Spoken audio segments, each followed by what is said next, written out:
یہ 3 کام اگر آپ کر لو گی، میں گارنٹی دے رہا ہوں اس بات کی کہ آپ دنیا میں بھی اللہ آپ کو شہزادی بنا دے گا اور آخرت میں بھی جنت کی آپ شہزادی بن جاؤ گی۔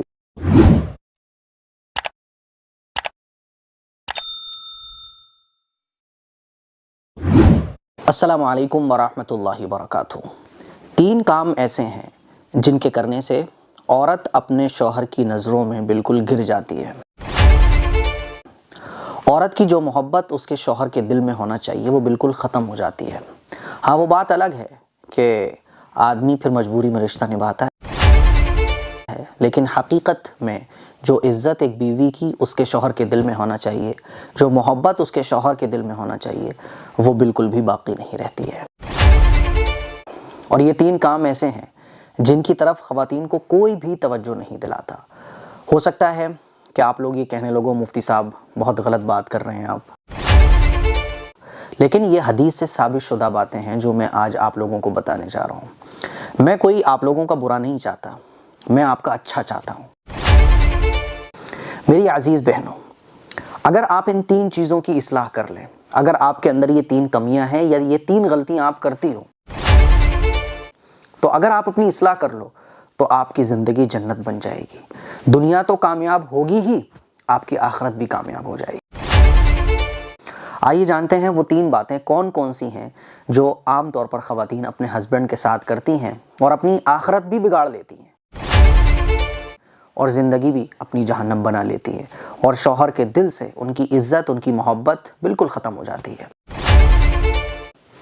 پہلی غلطی، ناشکری۔ تم نے میرے لیے کیا کیا ہے؟ کیا کیا آج تک تم نے میرے لیے؟ یہ وہ جملہ ہوتا ہے جو ایک ہسبینڈ کے دل کو چھلنی کر دیتا ہے۔ نبی کریم صلی اللہ علیہ وسلم نے ایک مرتبہ خواتین سے ارشاد فرمایا کہ میں نے جہنم میں عورتوں کی کثرت دیکھی۔ تو عورتوں نے پوچھا، یا رسول اللہ، آخر وہ کون سا گناہ ہے جس کی وجہ سے عورتوں کی کثرت جہنم میں تھی؟ آپ علیہ الصلوۃ والسلام نے ارشاد فرمایا، ناشکری، اپنے شوہروں کی ناشکری۔ یہ جرم ایسا ہے جس کے بارے میں حضور کا ارشاد ہے کہ اس کی وجہ سے عورتیں جہنم میں زیادہ دکھیں حضور کو۔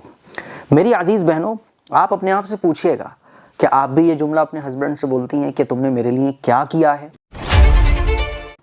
یہ ایسا خطرناک جملہ ہے کہ جو ایک ہسبینڈ کے دل کو چھلنی کر دیتا ہے، اور جو محبت آپ کے ہسبینڈ کے دل میں ہوتی ہے وہ بالکل ختم ہو جاتی ہے۔ اگر آپ یہ جملہ بولتی ہو تو اس سے گریز کرو، اس کو آج کے بعد کبھی مت۔ جتنا مل رہا ہے اس پر اللہ کا شکر ادا کرو۔ شکر کرنے والی عورت اللہ کو بہت پسند ہے۔ لَإِن شَكَرْتُمْ لَأَزِيدَنَّكُمْ، اگر آپ کو 10 روپے مل رہے ہیں، اس پر شکر ادا کرو تو اللہ 20 کر دے گا۔ 20 پر شکر ادا کرو گی، 30 کر دے گا۔ شکر کرنے پر اللہ نعمتوں کو بڑھاتا ہے۔ لیکن اگر آپ ایسے کہو گی تم نے میرے لیے کیا کیا ہے، تو اس پر آپ اللہ کے نبی صلی اللہ علیہ وسلم نے جو حدیث بیان فرمائی کہ ناشکری، اس میں تو آپ آؤ گی ہی، اس کے ساتھ ساتھ جو نعمتیں آپ کو مل رہی ہیں وہ کم ہوتی چلی جائیں گی۔ تو میری عزیز بہنوں، ہمیشہ اپنے ہسبینڈ کا شکر ادا کرو، اور اس کا طریقہ یہ ہے کہ تم ہمیشہ اپنے سے نیچے والے کو دیکھو، اوپر والے کو مت دیکھو۔ اگر آپ کو 4 سوٹ آپ کا ہسبینڈ دے رہا ہے تو آپ اس کو مت دیکھو جس کو 6 مل رہے ہیں، اس کو دیکھو جس کو 3 مل رہے ہیں۔ دوسری غلطی جو عام طور پر عورتیں کرتی ہیں وہ ہے لعن طعن کرنا۔ لعن طعن کس کو کہتے ہیں؟ کہاں گئے تھے آج، اتنی لیٹ کیوں آئے، اور سوال و جواب ہے نا، جس کو کہتے ہیں نا کہ سوال جواب، کہاں تھے، کیا کر رہے تھے، اتنی دیر میں کیوں آئے۔ یعنی ہسبینڈ پر اس طرح سے ریئیکٹ کرنا کہ جس سے وہ پریشان ہو جائے۔ مان لیجیے وہ آفس سے آیا، آج آفس سے تم لیٹ کیوں ہو گئے، اب روزانہ کا تم نے لیٹ کا بنا لیا ہے۔ ایک تو یہ، اور ایک ہوتا ہے پوچھنا کیا بات ہے فکر میں، آج آپ اتنے لیٹ کیسے ہو گئے، وہ باہر ہے کال پر، کیوں نہیں آ رہے ہو ٹائم پہ، یہ وہ۔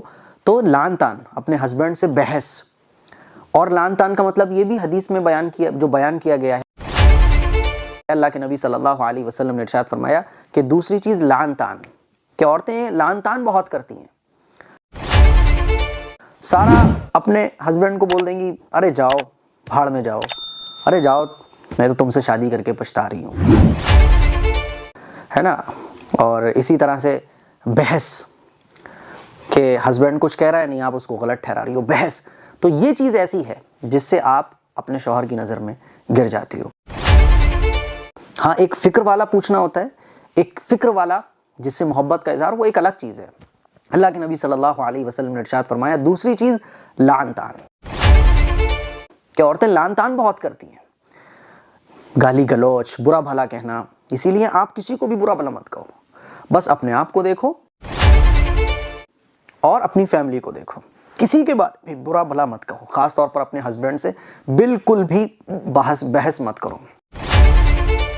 تیسری چیز نافرمانی. اللہ کے نبی صلی اللہ علیہ وسلم کا ارشاد ہے کہ اپنے شوہروں کی اطاعت کرو. تو شوہر کی اطاعت کرنا، اور اطاعت کس کو کہتے ہیں؟ کہ جب تک شوہر کوئی ایسا کام کرنے کو نہیں بول رہا ہے جو شریعت کے خلاف ہو تو شوہر کی اطاعت کرنا. ہاں اگر شوہر کوئی ایسا کام کرنے کو بول رہا ہے جس میں شریعت کے احکام ٹوٹ رہے ہیں، اللہ اور اللہ کے رسول کی نافرمانی ہو رہی ہے، تب تو شوہر کی اطاعت نہیں کی جائے گی.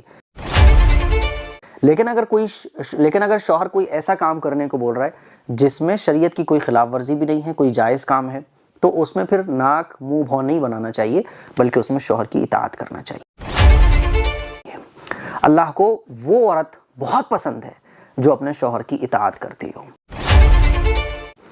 آپ کو پتہ ہے ایک خاتون تھی کہ جن کے ماں باپ کا انتقال ہو گیا، اور ہسبینڈ یہ کہہ کر گئے تھے کہ گھر سے باہر نہیں جانا. وہ چلے گئے اپنے کاروبار کے لیے باہر. اب جب ان کے ماں باپ کا انتقال ہوا، پہلے باپ کا ہوا پھر ماں کا ہوا، تو انہوں نے حضور سے پوچھوایا کہ یا رسول اللہ کیا میں اپنے ماں باپ کے جنازے میں اپنا گھر چھوڑ کے باہر جا سکتی ہوں؟ کیونکہ میرے ہسبینڈ یہ کہہ کر گئے تھے کہ دیکھو جب تک میں واپس نہ آ جاؤں تم یہاں سے اس گھر سے باہر مت نکلنا. تو آپ علیہ الصلوۃ والسلام نے ان خاتون کو کہلوایا کہ جب تمہارے ہسبینڈ یہ کہہ کر گئے ہیں تو تمہارے لیے جائز نہیں ہے کہ تم اپنے ماں باپ کے جنازے میں بھی شریک ہو. اسی لیے تم یہیں پر رہو، جب تک گھر سے باہر نکلنا تمہارے لیے درست نہیں ہوگا جب تک کہ تمہارے شوہر واپس نہیں آ جاتے. تو اس درجے کی خواتین اپنے شوہر کی اطاعت کریں گی تو پھر آپ دیکھیے گا کہ دنیا میں بھی عزت ملے گی اور آخرت میں بھی عزت ملے گی. تو یہ 3 کام ہیں. نمبر 1 شکر گزاری، نمبر 2 لعن طعن سے بچنا، بحث سے بچنا، ہے نا، اور نمبر 3 اپنے شوہر کی اطاعت. یہ 3 کام اگر آپ کر لو گی، میں گارنٹی دے رہا ہوں اس بات کی کہ آپ دنیا میں بھی اللہ آپ کو شہزادی بنا دے گا اور آخرت میں بھی جنت کی آپ شہزادی بن جاؤ گی.